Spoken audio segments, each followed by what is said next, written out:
जय सिया राम, जय बागेश्वर धाम की। 2025 जा रहा है और पाश्चात्य संस्कृति का नव वर्ष यानी 2026 आ रहा है।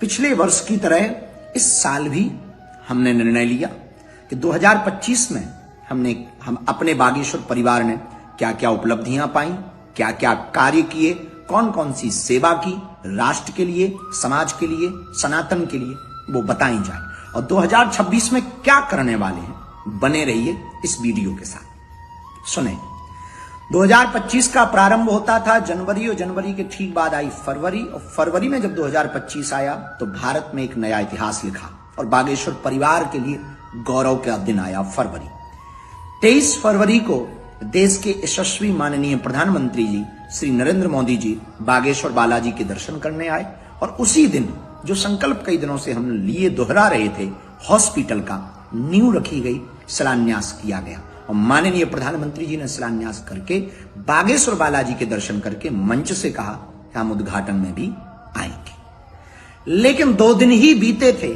कन्या विवाह की तैयारी कर रहे थे और 2025 की फरवरी में हम लोग अब तक की सबसे बड़ी बेटियों के कन्या विवाह की संख्या को स्पर्श कर रहे थे, 251 और 251 बेटियों के संकल्प का आमंत्रण जब महामहिम राष्ट्रपति जी को भेजा तो उन्होंने बिना देरी किए हुए ठीक 2 दिन बाद यानी 26 फरवरी को महामहिम राष्ट्रपति जी बागेश्वर धाम पहुंची और 251 बेटियों को वर वधू को आशीर्वाद दिया। इतना ही नहीं, अपने निजी व्यय से उन बेटियों के लिए उपहार भी लेकर के आए और 26 फरवरी 2025 की वह अभूतपूर्व दिन था जब किसी एक मंदिर ने, एक संस्था ने आने वाली चढ़ोतरी से, दान पेटियों की राशियों से गरीबों की बेटियों का घर तो बसाया ही, लेकिन 151 आदिवासी बेटियों का भी घर बसाया। भारत में ऐसा पहली बार हुआ, किसी मंदिर ने इतना बड़ा संकल्प उठाया और वो था अपना बागेश्वर। इसके बाद जब आगे बढ़े तो यही बात नहीं रुकी। बागेश्वर बालाजी की महिमा तो पूरे विश्व में व्याप्त ही है, सन्यासी बाबा की शक्तियां तो व्याप्त ही हैं, परंतु महाराष्ट्र के लोगों का अभूतपूर्व स्नेह बागेश्वर धाम के प्रति। इसीलिए 2025 इसलिए हम सबके लिए गौरव की बात है कि एक और बालाजी का दिव्य स्थान दर्शन के लिए और वहां पर जहां पर बहुत आवश्यकता थी, मुंबई से लगे हुए भिवंडी में श्री बागेश्वर बालाजी के मठ की स्थापना हुई। गणेश जी भगवान विराजमान हुए, जगतगुरु भगवान वहां पहुंचे तो वहां दास ने कथा सुनाई और श्री रुद्र प्रताप त्रिपाठी जी ने अभूतपूर्व संकल्प लेकर के बागेश्वर बालाजी का प्राण प्रतिष्ठा उत्सव समारोह करवाया। ये अपने आप में अद्भुत था और महाराष्ट्र के पूरे भक्तों के लिए एक नई खुशी की लहर दौड़ी और हमको हर 2-3 महीने में मुंबई भिवंडी जाने का सौभाग्य मिल रहा और बालाजी के दर्शन करने का परम सौभाग्य मिल रहा। और वो लोग भिवंडी में, मुंबई में मठ की स्थापना करने का एकमात्र ये कारण है कि जो रेहड़ी चलाते हैं, मजदूरी करते हैं, बागेश्वर धाम पहुंचने में उनके 10 से 15-20 हजार रुपया खर्च हो जाते हैं और 2 से 5 दिन की उनकी ड्यूटी खराब हो जाती है। उनको अब बागेश्वर धाम पहुंचने के लिए इतना व्यय करने की आवश्यकता नहीं। उनके मुंबई में ही मात्र 2 घंटे की यात्रा पर बालाजी के दर्शन, अर्जी, प्रार्थना व मार्गदर्शन प्राप्त कर पा रहे हैं। ये सबसे बड़ी गौरव की बात थी 2025 में पूरे बागेश्वर परिवार के लिए और हम सब के लिए।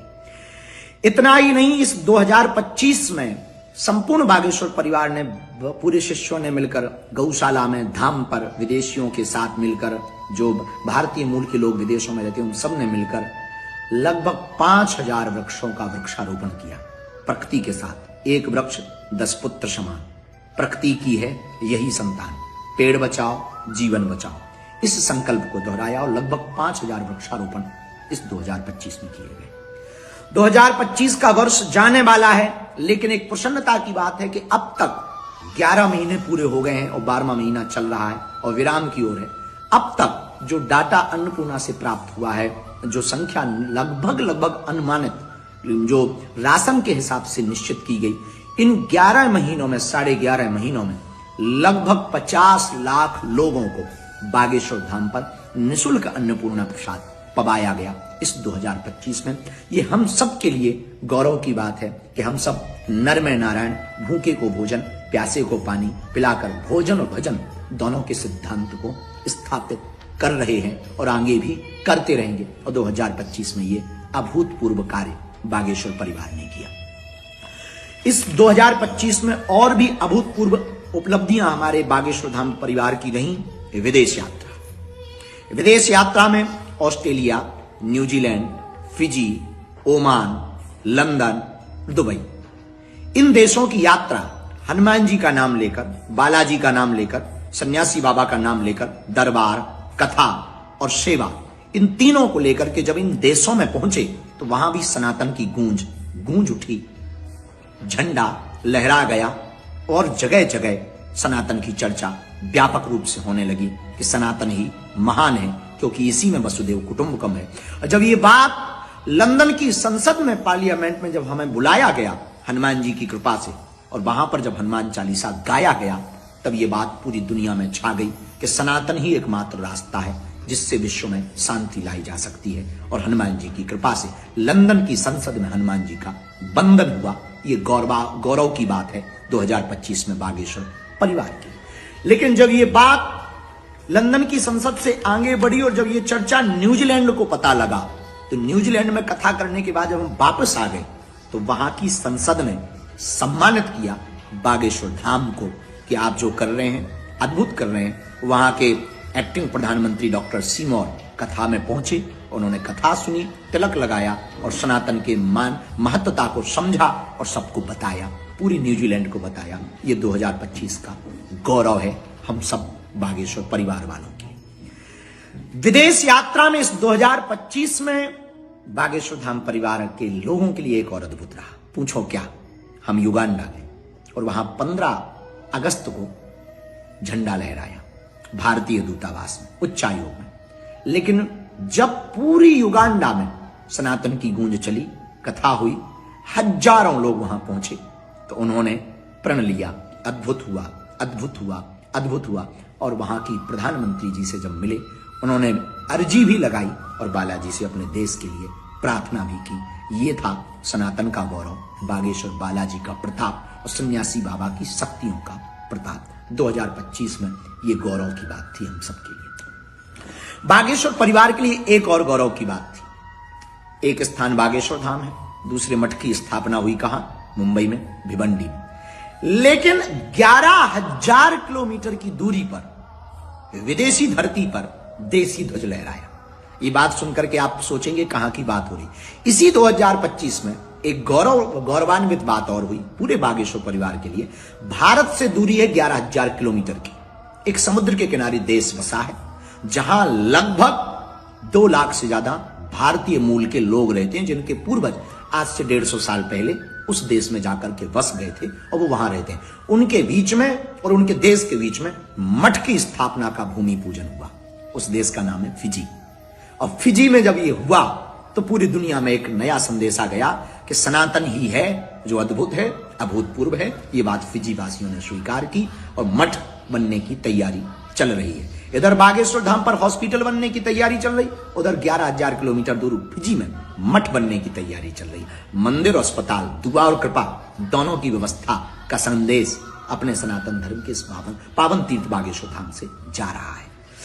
इस 2025 में ये सब तो गौरव की बात है ही है, हम सब के लिए प्रसन्नता की बात है ही है। एक बात और है, इस बार की गुरु पूर्णिमा में एक अद्भुत कार्य हुआ। पूछो क्या? इस बार की गुरु पूर्णिमा में हमने अपने पूजा नहीं करवाई, सन्यासी बाबा की पादुका की पूजा। और पहली बार सन्यासी बाबा की पादुका बाहर आई, स्थापित हुई। 3 दिनों तक लोगों ने उनकी पादुका को स्पर्श करके गुरु पूर्णिमा पर पादुका पूजन किया और अगले वर्ष पुनः उनके दर्शन करने का सबको सौभाग्य मिलेगा। लेकिन 2025 विराम होने वाला था, तब तक एक नई क्रांति भारत के गांव-गांव से उठी कि तनातनी नहीं सनातनी, गजबाई हिंद नहीं भगवाई हिंद। अब भारत में लोग जगने लगे, हिंदू जागने लगा और उसका परिणाम देखने को मिला। 7 नवंबर से 16 नवंबर तक दिल्ली से वृंदावन तक की सनातन हिंदू एकता पदयात्रा। लगभग 150 किलोमीटर से ज्यादा की यह पदयात्रा 10 दिनों तक चली। 48 चौपालें हुई, 28 जगह सामाजिक समरसता के भोज हुए। अंतिम दिवस में 15 लाख और लगभग 3 करोड़ से ज्यादा लोग पूरी पदयात्रा में इन 10 दिनों में गली गली में, गांव गांव में सम्मिलित हुए, शहरों में सम्मिलित हुए। लगभग 150 किलोमीटर की मानव श्रृंखला थी 10 दिनों की। इन 10 दिन की पदयात्रा में वृद्ध भी थे, बाल भी थे, बुजुर्ग भी थे, साधु भी थे, संत भी थे, नेता भी थे, अभिनेता भी थे।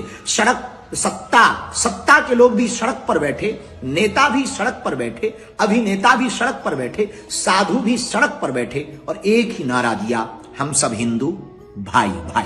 और जब 16 नवंबर को पदयात्रा बांके बिहारी के श्री चरणों में विश्राम हुई, बालाजी का मिलन बांके बिहारी से हुआ, बागेश्वर का मिलन ब्रज से हुआ, हिंदू से मिला, सनातनी से मिला और तनातनियों के खिलाफ जब बिगुल बजाया 16 नवंबर को, और वो नजारा था ब्रज का अद्भुत, जहां 15 लाख लोग एक साथ शपथ ले रहे थे, हम सब हिंदू भाई भाई, हम सब हिंदू भाई भाई। ब्रज क्षेत्र को मांस मुद्रा मुक्त कराने का संकल्प था, हिंदू एकता का संकल्प था। विरोधियों के ऊपर मानो सांप लौट गए होंगे। ऐसी पदयात्रा जो निर्विघ्न संपन्न हुई, इसका गौरवान्वित वर्ष है 2025, जब पूरी दुनिया ने सनातनी हिंदुओं की एकता को सड़कों पर देखा। जो हिंदुओं को डरा हुआ बुजदिल समझते थे, उनको मुंह तोड़ जवाब मिला। ये गौरव की बात और सबसे प्रसन्नता की बात है, 2025 में ही यह सनातन हिंदू एकता पदयात्रा अभी नवंबर में विराम हुई, फिर लग गया दिसंबर, और दिसंबर लगते ही गुरुजी ने एक हमको नई प्रेरणा दी। सन्यासी बाबा की शक्तियों के बल पर दरबार चलता है, उनकी कृपा से ये जीवन चल रहा, गुरु प्रेरणा से सब कुछ चल रहा। उन्होंने हमको प्रेरणा दी, अब तुम हमारे बारे में पुस्तक लिख सकते हो। और हम अभी एकांतवास में आए हैं और पुस्तक लिख रहे हैं। उस पुस्तक का नाम है मेरा सन्यासी। मेरा सन्यासी एक ऐसा पुस्तक, एक ऐसी महान आत्मा के बारे में, इस पुस्तक के बारे में बताया जाएगा जो शरीर में तो नहीं है पर शरीर वालों की मदद करते हैं, जो अभी दिखाई नहीं देते पर देख रहे सबको, जो दिखते नहीं है पर उनके कार्य, उनकी कृपा सबको दिखाई पड़ रही। ये जो दरबार है, ये जो पदयात्रा है, ये जो जीवन है, ये जो धाम की व्यवस्था है, ये उनकी ही की हुई चमत्कार का प्रभाव है। उनका नाम है सन्यासी बाबा, जिन्हें सन्यासी बाबा के नाम से जाना जाता है। वो कौन थे, कहां के थे, आज भी क्यों हैं और भटक रहे हैं क्या? नहीं, भटके हुए लोगों को राह दिखा रहे हैं। लोग इसको यूं कह सकते हैं भटकती हुई आत्मा, ना, सन्यासी की आत्मा कभी भटकती नहीं, भटके हुए लोगों को राह दिखा रहे हैं। आज भी बागेश्वर धाम पर प्रतिदिन दर्शन करने जाते हैं। कितने बजे जाते हैं ये अभी थोड़ी बताएंगे, पुस्तक में लिखेंगे मेरा सन्यासी। वो पुस्तक 2026 में आएगी और ये सबके लिए, बागेश्वर परिवार के जितने लोग हैं उनके लिए गौरव की बात। और जब 2025 विराम होने लगा दिसंबर, तो दिसंबर में 4 तारीख को अंतिम कार्य हुआ। ये वीडियो बनाने के पहले ऑनलाइन हवन, लगभग 1.5 लाख लोगों ने एक साथ बागेश्वर धाम यूट्यूब चैनल पर ऑनलाइन घर बैठकर हवन किया। नकारात्मक ऊर्जा से मुक्ति के लिए, हनुमान जी की कृपा के लिए हनुमान चालीसा और पंचमुखी हनुमान कवच का हवन किया। फिर से जनवरी में 4 जनवरी को 2026 जब प्रारंभ होगा, तो 3 जनवरी को सत्यनारायण की कथा होगी और 4 जनवरी को ऑनलाइन हवन किया जाएगा। 2026 में पुनः 300 बेटियों का कन्या विवाह करवाया जाएगा, जो 15 फरवरी को होगा, और ये अब तक की सबसे बड़ी संख्या होगी। सर्व समाज की बेटियां होगी, हिंदू एकता का परचम फिर से लहराएगा, सनातन की चर्चा होगी। हॉस्पिटल का कार्य तेज गति से 2026 में चलेगा, ताकि 2027 में उद्घाटन किया जा सके।